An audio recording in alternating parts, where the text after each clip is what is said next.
me the cup, jerk.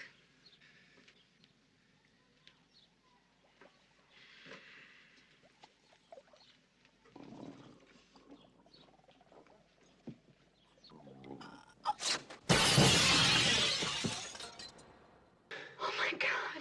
I'm gonna have to send my SAT scores to San Quentin instead of Stanford. When I was just a little girl, I asked my mother, what will I be? Will I be pretty? Will I be rich? Here's what she said to me. Que sera, sera. Whatever will be. The future's not ours to see. Que sera, sera. Welcome, everybody. Greetings and salutations. I'm your host, the indestructible Deadeye, and this is the heavily medicated Mr. Molotov. How are you doing this evening, sir? Well, being as this is a family show and nothing I've done so far today is fit for broadcast, I got nothing for you. This is the Movie Pill, and today we're talking about Daniel Water's and Michael Lehmann's black masterpiece, Heathers. I am very excited and nervous about this one because Heathers is one of my favourite movies. I've always been big on, like, dark comedies, and this is kind of one of the kings of that subgenre. And interestingly, it's a film I'd never actually seen and was completely unfamiliar with, and it took a fair bit of cajoling and heavy promises from you in order to get me to be excited about watching that. You said I was like, you should watch Heathers, and you were like, is that chick flick? And in a way, it is. in a very strange way. In a very dark and twisted way, I suppose it is. But I came away from the film blown away, pun intended. If I were to summarize it in one line, I would say that it was probably the best documentary about high school life I've ever seen. This came around at a time, like, during the 80s when, you had a lot of these, your John Hughes films, like your Breakfast Clubs and your 16 Candles, and, all these kind of high school movies that, whilst they had their dramas, it had a kind of, like a sort of idealist view of teenage life and high school life. But then along comes Heathers, and Heathers is like, no, fuck that, high school is terrible, everyone hates each other, and there are gun-toting psychopaths wandering the halls. Well, it was a grim omen, I think, of what the future held. If you look at this movie, there are elements of it that darkly predict something that would happen a decade down the line. I was drawn towards Christian Slater's dress style in this film, which quite simply could be called trench coat mafia chic.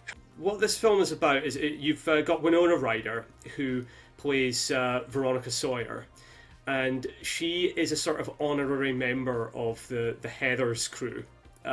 She's obviously not a Heather, but at the start of the film, she's at the point where she's just fed up with them. She's fed up with the way that they treat other people, and they kind of lord it over everyone. And you can tell that everyone else, even the more like popular students or the preppy students, if you will, do also have kind of a contempt for particularly Heather Chandler, but they kind of put on a face for her. It's like that, like I say, in the cafeteria sequence, where Heather Chandler is going around doing this sort of weird, like, survey, if you will, where she asks this strange question to different people. It's such a good way of framing everything and showing all the different characters around the school and what this place is like. What really resonated with me was the teachers in this school. Yeah. I certainly saw a lot of elements of the teachers that I was familiar with from my own high school experience reflected in these teachers. Just their sheer narcissism and their obliviousness, and their desire and their desire to socially engineer the students. So Veronica ends up meeting Christian Slater's character, who's Jason Dean, And as you were saying before, he's kind of got that trench coat mafia chic about him. But he seems like a decent guy, you know? I can see Initially. how women would find him to be alluring and attractive, and he also seems like a guy that you could be friends with, who would be interesting to hang out with. Yeah, right up until the point where he pulls out a gun and pretends to shoot two jocks in the face in the middle of the cafeteria. That was the moment that I sort of... It happens very early in the film, and it was about 10 minutes in, and it was the moment where I thought, this is actually going to be a movie that's got some surprises for me. I mean, it's the way that entire sequence, the opening sequence ends as well.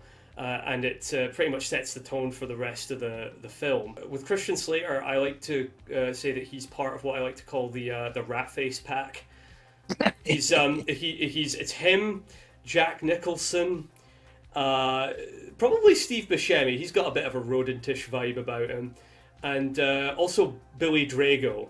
Initially, he just comes off quite affable and charming, and you can see why Veronica would latch onto him, because, well, apart from the fact that he is that way, he also comes off like, he's separate from everyone else. I mean, he's sitting alone in the corner, and he doesn't seem to be part of any particular clique, and he's not. Winona Ryder looks great in this movie. Big time. Yeah. She's an understated beauty. Yeah, she still looks fantastic today. Oh yeah, she still looks good now. I mean, how old is she now? She's like 49 or something. I think she's a bit older than that, but we'll be kind to her tonight. I mean, the last thing that big thing that she was in was Stranger Things, wasn't she?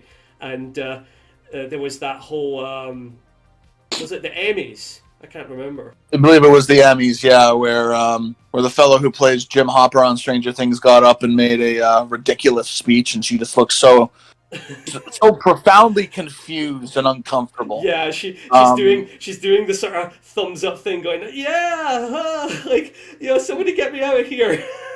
Fortunately, she had the soothing hands of Matthew Modine to hold her down. So Daniel Waters actually wanted Jennifer Connelly to be Veronica Sawyer in Heathers. Apparently, he's a big fan of the movie Labyrinth, like, well, all of us are, really. Who isn't? I believe it was one of the Heathers, I think it might have been Heather Chandler, could have ended up being played by Heather Graham, actually. But apparently, Heather Graham's father, who's an FBI agent, thought the script was satanic. So we got Veronica, we got JD, they've met and they've become interested in each other, and they end up hooking up the night that Heather Chandler gives an ultimatum to Veronica, since she's going to destroy her. Yeah. Her reputation the following Monday. Basically for not being a whore at a college kegger. Yeah. Yeah, that's pretty much it. She proceeds to, start fantasizing about killing her friend. And when JD comes over, they break into her house, first of all, the following day, before she's woken up. And they just start going through her cabinets. And they find drain cleaner, which, children, you should never drink this. Yes. Do not imitate this film. I'm not sure if drinking a coffee mug full of drain cleaner would kill you as quickly as it does kill the character in this movie, but it will certainly ruin your day, and it will probably be your last. If there's anything that the movie pill should be other than a movie podcast, it's a warning to children. Oh, hey, just look at us. She's tricked into drinking it, or rather, she's chickened into drinking it. They basically dare her to do it, and proving that she is too dumb to live, and likely would have made a competent Prime Minister of New Zealand one day had she survived. She drinks it, and she keels over dead within a matter of seconds. And panicking over the fact that they've just murdered their classmate, JD comes up with an idea to make it look like a suicide instead of a murder, and this is where the fun actually begins. Yeah. He puts like a lid on the mug and goes, look, we'll put this on here so she can't see that it's a drain cleaner. And Veronica accidentally grabs the one with the drain cleaner, and I love how she doesn't clock the fact that it's got a lid on it. And they just had a conversation about the lid. We only see what we want to see. Despite the fact that pretty much everyone hates Heather Chandler, they proceed to endlessly virtue signal about her and how much they loved her, like on TV and everything, how much she was such a great person, and her smile lit up the room and everything. And of course, Jason Dean points out that she's now more popular than ever now that she's committed suicide. The whole phenomenon of teenage suicide, which was, a societal, was and is a societal concern, but it was certainly top of mind for a lot of people back in the 80s. Yeah. I think there's an in-universe band, like pop rock band or whatever, called Big Fun, who were never seen in the film, but it's mentioned multiple times that they've written an anti-suicide anthem, which actually seems to glorify suicide in and of itself. Yeah, the band, like you say, never appears in the film, and you only ever really hear one section of the song in the film, but they actually end up playing into the climax. Really, Heathers was tapping into that that very real concern at the time. What it also does is taps into the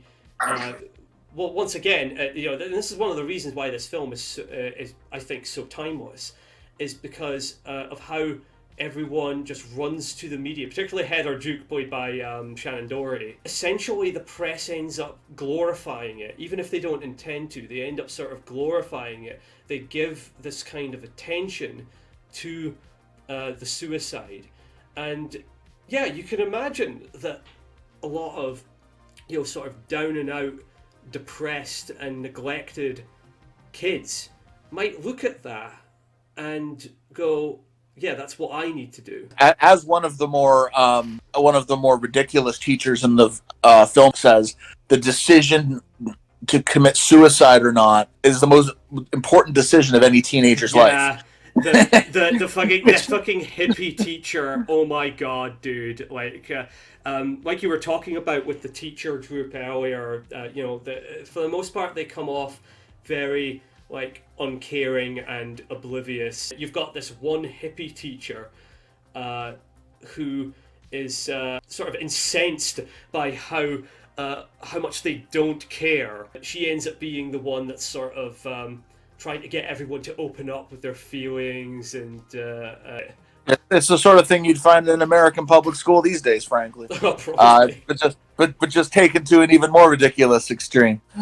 Yeah, she manages to get everyone together in the cafeteria to have this big love-in, and you've got the fucking cameras from the local news coming up. I love the fact that one of the guys, one of the students, comes up to her during this whole love-in and goes, can I put this on my application to Princeton?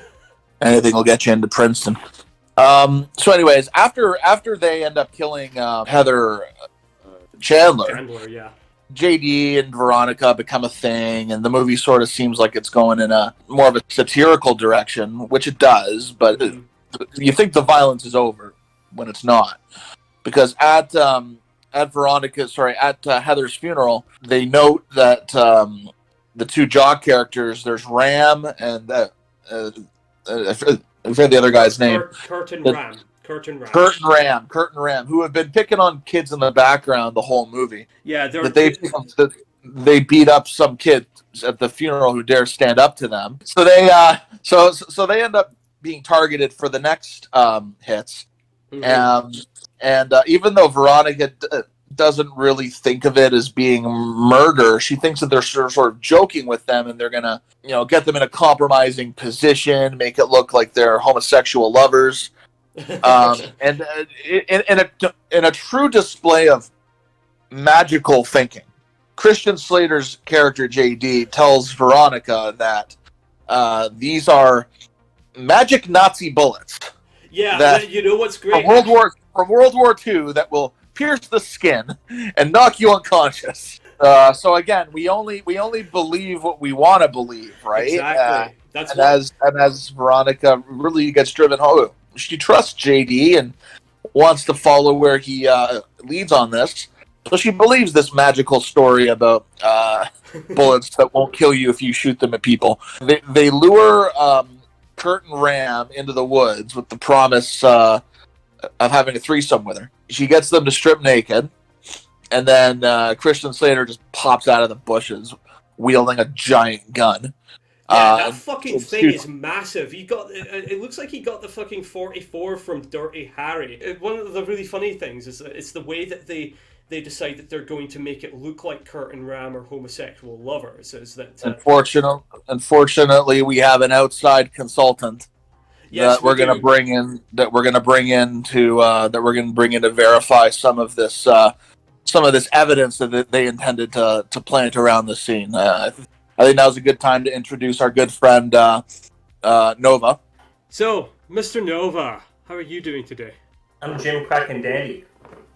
Excellent. Okay, so we've got a list of these homosexual artifacts here, and we would like your opinion on each one of them. So, number one is an issue of Stud Puppy. I'm assuming that this is some kind of homosexual men's magazine, or just some kind of magazine with a lot of muscly men in it. So would you say that's suitably homosexual?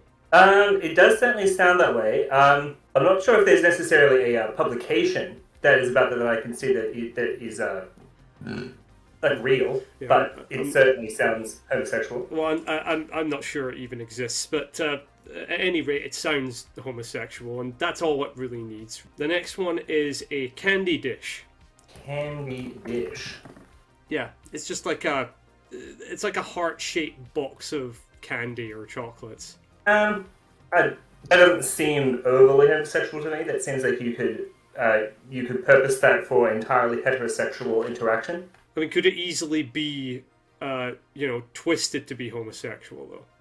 Well, a heart-shaped dish with candy in it. I'm not exactly sure, unless the candy becomes suppositories. Then, in which case, perhaps you could twist it to that being gay. Well, you would probably need. You would probably need some level of twisting if suppositories are involved. But up next, Joan Crawford postcard. Well, that's definitely that's a gay thing that's before my time. Joan Crawford is not exactly the gay icon for the youngest millennials by comparison to other ones, but given that this is from a film that you're saying is from the 80s, that does sound extraordinarily gay. Oh, I guess the modern equivalent would be I don't know, a fan of Lady Gaga. It's like, oh yes, I do enjoy the work of for the modern day, yeah. Okay, up next, some mascara. I mean, given how often you wear mascara, I'd say it's pretty gay. Well, I'd say that a huge amount more women wear mascara a lot more often than me, so I wouldn't really consider mascara alone a gay thing at all. Up next, one last one. This is the big one. Okay, right? Oh, how big? Mineral water. Oh, that's the gayest thing in the world. I would have thought so. I mean, you are from Australia. If you don't have a brewski in your hand, then you might as well be wearing a dress. You may as well be. Okay, well, thanks very much for that. You've really opened our eyes and perhaps other orifices as well while doing this. Yeah, I'm the one opening orifices. Indeed. Well, thank you very much, Mr. Nova, and may you ride the night to the morning sun. Oh, we just want you to know that Nova is our friend, and we love him to bits. But he is the gayest man on the planet. Well, after the brutal dual murder of Kurt and Ram, is their funeral. One really interesting thing, a very tragic thing actually, about the funeral scene, the first funeral scene. Kim Walker, who played Heather Chandler, one of her most enduring lines in this film, aside from "fuck me gently with a chainsaw," is "Did you have a brain tumor for breakfast?" And unfortunately, Kim Walker passed away at the age of 32 from a brain tumor. The guy in the film who I can't remember his name. I'll put his name up on the screen. But the guy who claimed that he had dated Heather Chandler at one point, he's at the funeral and you can hear his thoughts. And the thing he says is like, please God, don't make it that I commit suicide. I don't think I could handle that. Unfortunately, that actor later on committed suicide. So this film was prescient in more ways than just one. So what you're doing now, Ducky, is arguing for the existence of some sort of Heather's curse in the vein of the Superman and Poltergeist curses, or like the Omen, when people got mauled to death by big cats at zoos and whatnot. Well, I can't say that it's the only tragedy that ever befell an alumnus from this film. I mean, Winona Ryder did go to jail for shoplifting. When it comes to the next funeral scene of the one for Kurt and Ram, of course, this scene has what is probably the film's most well-known line, and it's when I think Kurt's father is standing up at the coffin, and he's talking to him. It's like, I didn't care. I don't really care if you were some kind of pansy. And then he turns it to the audience, and again utters one of the greatest lines in film history, which is, "I love my dead gay son." As one does. There was a real serious, poignant moment in this scene, though, too, where Veronica's laughing, chuckling a bit. She sees Kurt or Ram's little sister looking back through the pews. And I think that this is really one of the pivotal moments in the film, because it convinces Veronica that what she's doing with JD is wrong. Well, yeah, it sort of plants the although a seed. normal person could have, surmised that a lot sooner. Yeah, again, this is where I sort of maintain Veronica is one of those characters who's too smart for her own good, because she's also one of those people who's so intelligent that she probably doesn't realize when she's being fooled, because she thinks that, oh, I couldn't be fooled, I'm very smart. And thanks to the great Michael Malice, we now know what to call those people: midwits. Ultimately, it ends up that the face of a crying child is what plants the seed that, oh, wait, maybe just killing people because we don't like them is maybe not such a good idea. I want to talk about Jason Dean's father a little bit, right? Oh, have at it. I love this guy. Like, he's in like 3 scenes in the entire film, but he just steals the show every time because he's just such a fucking asshole. He kind of makes me think of what you would be as an older man, Colin. I'm glad you said that, because the way he talks about what he does for a living reminds me of how I talk about what I do for a living sometimes. Yeah, sometimes it's great to be alive, He's like, I think the owner, perhaps, of a demolitions company. He's probably the owner because, he seems to have a pretty nice place. He's got a fucking... Yeah. That, someone's, loaded when, they've got a large living room with a leather sofa, and right next to it is a treadmill that they just casually walk on while they're talking to visitors. But this man really loves his work, and unfortunately, a lot of it ties into what we're starting to see as the growing sociopathy and even psychopathy of JD. His backstory is that his mom walked into a building that his dad was about to blow up, and stood in the window and waved to him, young JD, and then his dad, pushed the button, not knowing that his wife was in, and brought it down on top of her. Yeah, this is part of the dark recesses of this film when you really kind of look hard at it.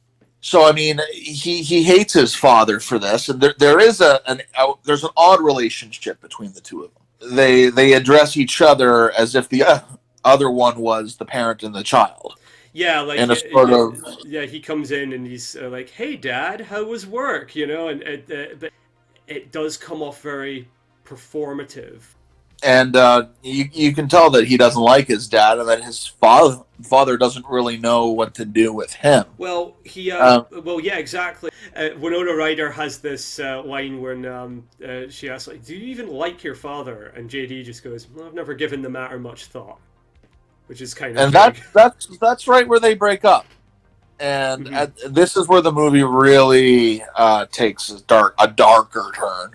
It goes into an almost Jokerish territory with JD's character. JD is kind of a Joker type character in a way, particularly with his little sort of speech at the end where he's talking about like the only place where different social groups can truly get along is in heaven. It kind of reminds me of Heath Ledger's Joker in The Dark Knight, talking about when the chips are down, these people will eat each other. I don't really disagree with him, to be honest, but then again, I'm a walking black pill. So I mean, it's he makes it's not really explored, but there is a picture painted of what he believes the world to be. And the philosophy at the core of it, I think, has some validity from a truly cynical perspective. At this point, JD goes rogue and starts sort of acting upon his nihilistic impulses. He blackmails Heather Duke, and with a picture of her as a child, with being very pally with Martha Dunstock, and Jason Dean is like, well, I want you to do this, and basically Heather Duke sort of pushes herself as the new Heather Chandler. Yeah, and she goes around collecting signatures on a petition. The idea is for Big Fun, the fictional band, to come and play at their prom, because their school has been affected by 3 what people believe to be suicides, and multiple other people are attempting suicide, including Martha Dunstock. In the background. Fortunately, she fails. Yeah, it's like what we were saying before. That Martha Dunstock has a sort of minor arc in this film, but it ends up being a very I think poignant sort of arc. This petition that he's had Heather Duke pass around, it's not actually a petition for to get Big Fun to come play at Westerberg. What it is, in fact, is a secret, like, mass suicide letter. And so what happens is, during a pep rally, he plants a bomb underneath. Well, he plants several bombs in the bleachers. In plain view. In Very open view. Yes. And then he proceeds to plant an even bigger bomb down in the boiler room. So it ends up actually turning into a bit of a thriller, almost a horror towards the end, when basically JD is going to commit mass murder. He really escalated that, didn't he? Yeah, I know. He saw something he was good at, and he went right for the Olympics. the Olympic level version of that. And it's at this point in the movie that Christian Slater gives the camera the Christian Slater look, which I like to refer to as Christian Slater playing a role where he just looks completely batshit insane, and he's really good at pulling off this look. But I knew I'd seen it somewhere before in another movie when I was watching this. Yeah, I know what you're gonna say. The 1998 film Very Bad Things. Yeah. Which is a good black comedy. I recommend everyone check it out if you can find a copy of it. It's one that's not talked about an awful lot, that one. I saw it many years ago. I remember quite enjoying it. I remember thinking it it was sort of the more slapsticky counterpart to the British film Shallow Grave. I was struck by the similarities, and it almost makes me wonder if that was intentional writing on the part of the writers of Very Bad Things. I imagine, I think it was Peter Berg that did Very Bad Things. I imagine Peter Berg saw Heathers and, thought, fuck it, let's get Christian Slater in. Veronica manages to thwart JD's plans, and he just decides, to kill himself. He straps a bomb to himself and jihads himself right outside Westerberg High. This is the ending that I think works the best out of the ones that I heard about. The other ones, I really would have liked to have seen, like, if they had filmed them, but I don't think they filmed them. No. The first one, as laid out by Daniel Waters, was that Veronica actually lets the bomb explode, and everyone in the school is killed. And what happens is, you see all of the characters in heaven, and I think they're meant to be dancing along with each other to Alive and Kicking by Simple Minds. Oh wow, Simple Minds. Yeah, which I guess you could say it's a sort of that would be a sort of dark counterpart to the Breakfast Club. Having Simple Minds, Don't You Forget About Me at the end. Yeah. I just put that together. Yeah. But Daniel Waters ultimately decided that would just be way too weird.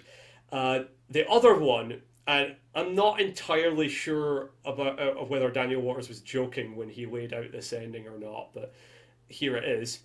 The other one is that now originally Veronica goes up to Martha Dunstock, who is currently in a fucking mobility scooter, having thrown herself in front of a car. And Veronica invites her out to rent some videos and just catch up and whatnot. And Martha's only line in the film is, "I'd like that." And it's actually a very nice ending for a not so nice movie. Wholesome AF. Yeah, it's good, And then of course we've got this very nice soul rendition of "Que Sera Sera," sort of mimicking the opening of the film. But in this other alternate ending, Veronica goes up to Martha. She makes the same suggestion to her as in the normal ending. And then Martha proceeds to pull out a gun and shoot Veronica in the mouth and say, "Fuck you, Heather." And then she gets up like, "I'm cured," and it just walks away. And Veronica is lying there with blood gushing out her mouth, going, "My name's not Heather. My name's not Heather." And that's the end of the movie. That I think that actually would have been the superior ending. I can see why they didn't. I can see why they didn't go in that direction. But I mean, that really would have put the punchline on a number of things throughout the movie, and it would have certainly showed how you can push people over the line.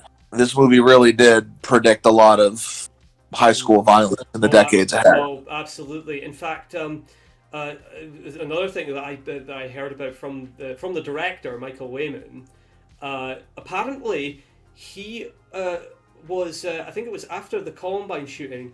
He was actually contacted by the New York Times to comment on this, and it was because of it. This is like 10 years later. Well, nobody ever mistook the New York Times for being a legitimate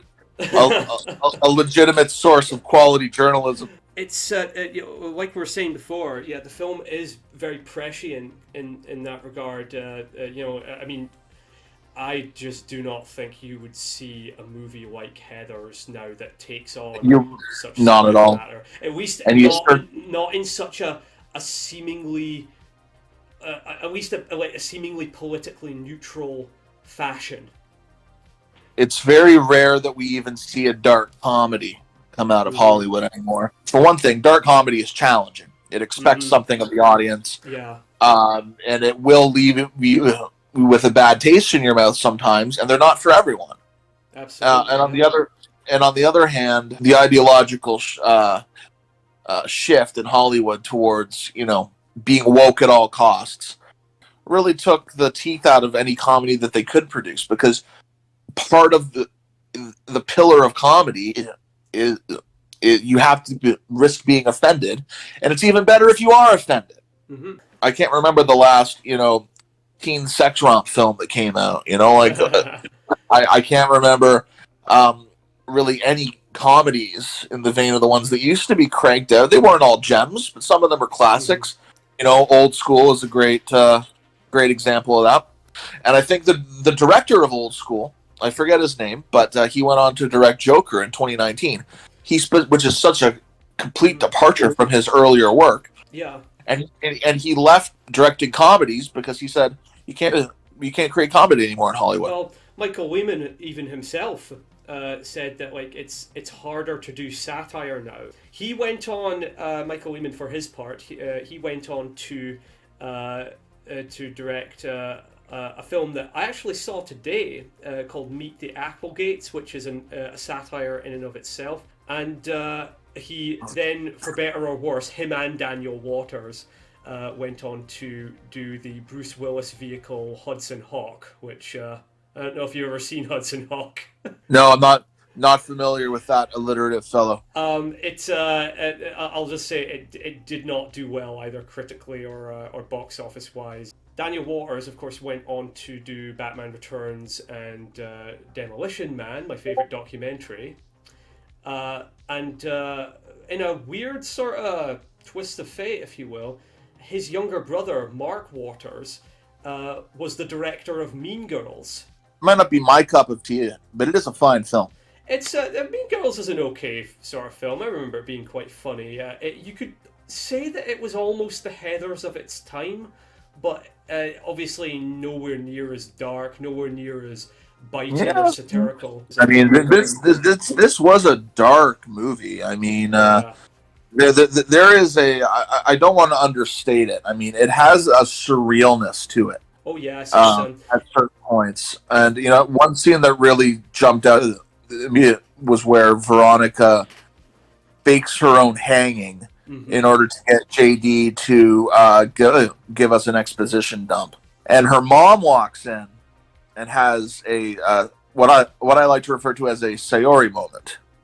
Yeah, a Sayori moment. Yeah.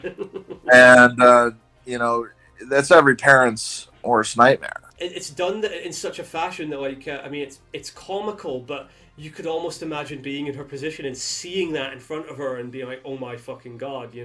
It's hard to do dark comedy. You kind of have to cross the line a little bit, but you also you also kind of have to make sure you don't go too far, because then it's not funny. You have to be really honest about the world itself, but you have to be able to put that in a way that it mocks the things that disturb you, right? This film is exaggerated, and it's surreal. It has a bit of cartoonish slapstick mixed in with the reality of, well, like teen suicide and the reaction that suicide and well, later on it would be outright violence against other students. The effect that it has on people. In fact, Jason Dean, it says it at one point, the extreme makes an impression. The exaggerated element, I think that's a great way to phrase it. It takes place in an exaggerated reality that's almost dreamlike at times. Oh yes, and one of the this lends itself to subtle visual gags, like when Kurt and Ram are buried in their football gear. And everyone just acts like it's normal. The scene, well, talking about dreamlike, the dream sequence where Veronica, dreams about JD killing Heather Duke, and you have the priest. I love the priest, by the way. It's played by Glenn Shadix. It's just so surreal. Like, everyone's wearing these sort of white robes and they've got fucking 3D glasses on. The way the cameras move, and like they sort of flip upside down, and the music as well. In fact, I think the music for this film probably inspired a lot of like music for like sort of almost surreal comedy dramas in the early 2000s, like Desperate Housewives and stuff like that. I'm glad you brought up the music, because it's another thing in the movie that really stands out. Aside from Que Sera Sera, there's not really any pop music used in the score, which is unusual for a movie set in a then contemporaneous high school. What really stood out to me is the electronic score is really subtly menacing and eerie at points, and it's not one of the things that a lot of people, I think, are going to notice when they're first watching the movie. But it's a really good score, which sort of takes you through the surreal nature of the movie, and then when the movie becomes a thriller at the conclusion, a pseudo thriller, it's positively like pumping. It's a really good score. This film went on to basically become a cult film, but it also ended up sort of branching out. It ended up with its own TV series, which I think only lasted one season, and I have never watched, by the way, because quite frankly, it looks positively ghastly. Yeah, this is the reason I haven't bothered to watch it, because I'm scared of it, quite frankly. I don't want to see this. Life is precious. You only got so much of it. I'm gonna spend it watching. Something else. They made it into a stage musical. This film had, I think, a pretty big cultural impact, and I think a big influence. It's just unfortunate that you will not see a film like this being made now. Well, it took a lot for this movie to even be made in the first place. Yeah. Apparently, the script had quite a legendary writing process. It was shopped around through Hollywood for years, and it was originally written with Stanley Kubrick in mind to direct it, of all people. Now, a Kubrick version of this film would have been a sight to behold. That would have been, yeah. I think you can. I think Daniel Waters probably was a big fan of Dr. Strangelove, so I could see why he would want Stanley Kubrick to do it. Apparently, the script would have amounted. The original script would have amounted to about 3 hours of screen time. You could have made it work. See, the thing is, Heathers is a comedy, but it's also a character piece. It's also a thriller. It's got a mystery element to it. It's got a big social commentary angle to it. I think there would be enough in there to make a bit of a longer movie. Yeah, but ultimately that wasn't to be. But I will. But hell, I'd love to get my hands on like the original version of the script that was like 3 hours long. That would be the whole. I'm sure it's out there if you poked around for it. Well, I did actually think about hitting Daniel Waters up on Facebook, but ultimately I chickened out.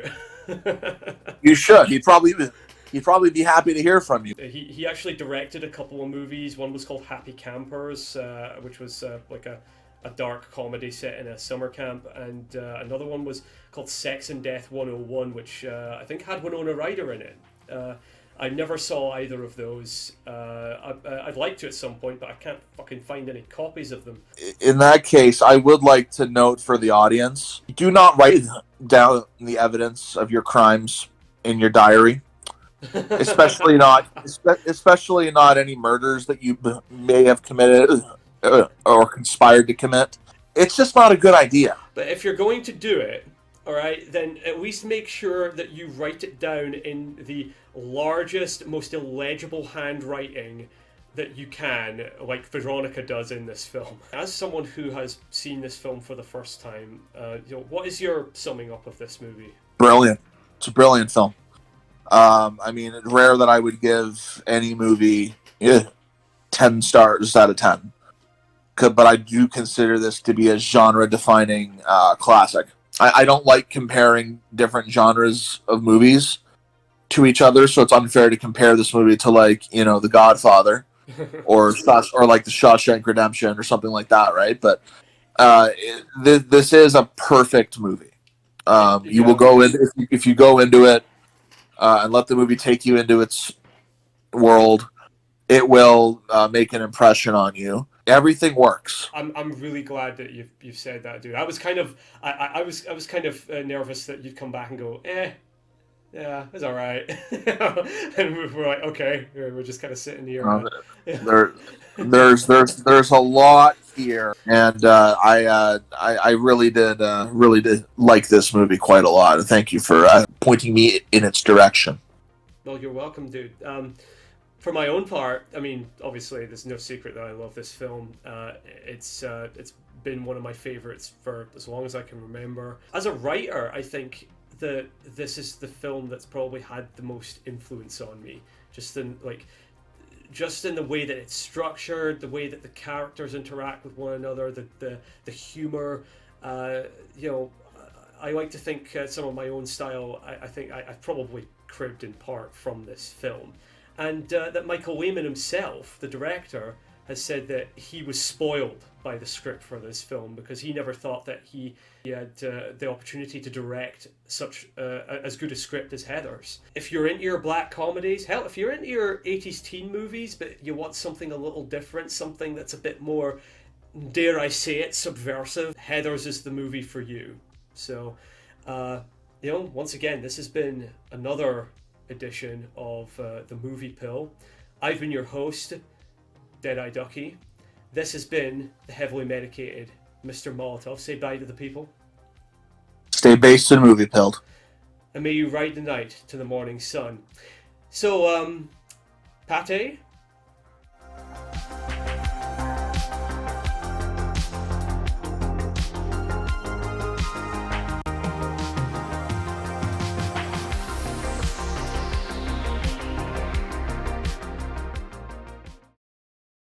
Thank you very much, Mr. Nova, and may you ride the night to the morning sun. Okay, thank you very much, guys. Go away now. Okay, goodbye.